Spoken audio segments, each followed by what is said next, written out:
महात्मा गांधी इतने महान क्यों हैं आपको पता है?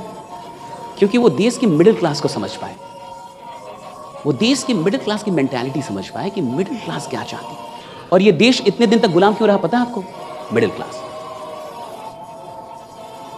निकम्मी मिडिल क्लास के चलते। क्योंकि मिडिल क्लास को कोई मतलब नहीं था, मेरा नौकरी चल रहा है, पैसा आ रहा है।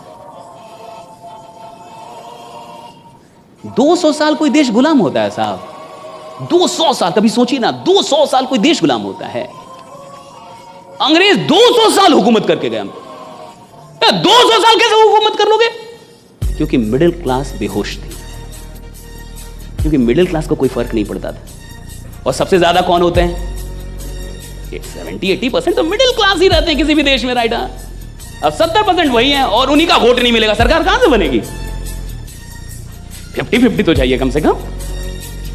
तो गांधी जी महान इसलिए थे क्योंकि उन्होंने मिडिल क्लास को छोड़ा, साथ ले पाए। और आप देखिए, जब आप कहते हैं आपको कुछ नहीं करना है तो लोग बहुत कुछ कर देते हैं। और जैसे ही बोलिएगा कि आपको मेहनत करना होगा, आग में झोंकना होगा, और आप अगले दिन कॉल कीजिएगा तो बोलेगा रॉन्ग नंबर।